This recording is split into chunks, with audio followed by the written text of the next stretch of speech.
dottore che lavora a Dakar e collabora come volontario con la nostra associazione per la campagna Smash Malaria, ci ha fornito dati e notizie interessanti in merito alla malattia, i metodi di prevenzione e la situazione sanitaria del paese. Quelle est la situation du paludisme au Sénégal? Bon, c'est aussi dramatique que parfois satisfaisant dans certaines mesures. Et dans la mesure où ces 2 dernières années, on assiste quand même à des situations assez, disons, remarquables. Tout en sachant que l'année dernière, sur 10 patients qui arrivent dans un état de paludisme grave, les mesures de réanimation permettent au moins d'en récupérer 6 ou 7. Il y a le problème de la communication. Il y a le problème de la prise en charge. Il y a le problème de la disponibilité des médicaments et il y a le problème du coût de ces médicaments. Dans un cas de paludisme avéré, c'est-à-dire un paludisme biologiquement positif, c'est-à-dire un paludisme à bout de tests positifs, où on sait qu'il faut un traitement comme recommandé par l'OMS, c'est-à-dire une hospitalisation, et l'hospitalisation pas moins de 2 000 francs par jour dans les centres postes de santé, ainsi de suite. Donc ça va de 2 000 à 5 000 francs par jour, ainsi de suite. Et ensuite, les produits pour le traitement.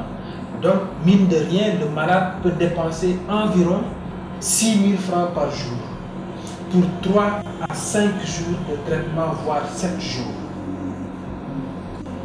Donc, ce qui revient à 35 ou 50 000 francs pour un traitement de paludisme à bout de tests positifs sans signe de gravité. Maintenant, pour un paludisme grave, hospitalisé en réanimation, là c'est une fortune.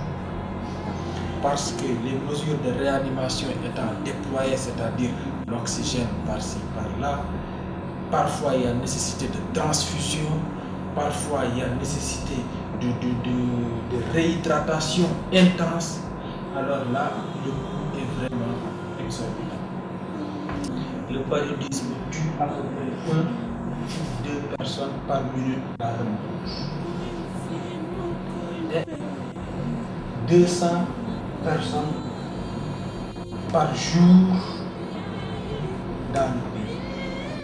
Donc, relativement, on tourne autour de 12 000, voire 120 000, c'est-à-dire 10 fois plus par année. Il faut aussi que l'État puisse mettre la puce à l'oreille de la population, qu'il est nécessaire de trouver un environnement sain, des domiciles bien assainis et enfin une compréhension en soi de la maladie qui puisse permettre de l'éviter tant sur le plan personnel, c'est-à-dire individuel, et aussi sur le plan collectif. Tout ce qui peut permettre à l'anophèle d'exister doit être détruit, c'est-à-dire les poubelles, les flaques d'eau, les brousses, les forêts, les végétations, etc. C'est des choses qui doivent être détruites avant l'arrivée de l'hivernage. Ensuite, qui va nous permettre aussi d'être en contact avec l'anophèle. Les moustiquaires imprégnées est une mesure que tout le monde connaît, mais malheureusement, il est confronté à un problème d'acceptabilité. Il y a plus de 25% de la population qui n'accepte pas le moustiquaire imprégné, sous prétexte qu'ils ne peuvent pas dormir dessus. Le principal mot d'ordre de la politique de l'État, c'est l'information, l'éducation et la communication. Maintenant, les moyens mis en jeu, c'est-à-dire les moyens financiers, c'est des moyens plus ou moins consistants, mais parfois très mal utilisés, très mal répartis. Parce que dans des localités comme Dakar, où la majorité de la population travaille, il y a un nombre très infime de moustiquaires disponibles.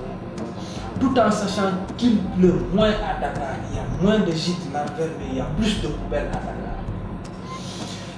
Dans les régions, il y a moins de poubelles, par contre, plus de gîtes larvaires, c'est-à-dire de flaques d'eau. Actuellement, la politique, c'est de réduire les moustiquaires à 1000 francs de moustiquaires. Mais il se trouve que l'État vend les moustiquaires à 1000 francs et la distribution dans les centres, les districts, les revendent à 2000 francs, 2250, 2500, voire 3750 et à 5000 francs dans les pharmacies. Donc c'est une mauvaise politique.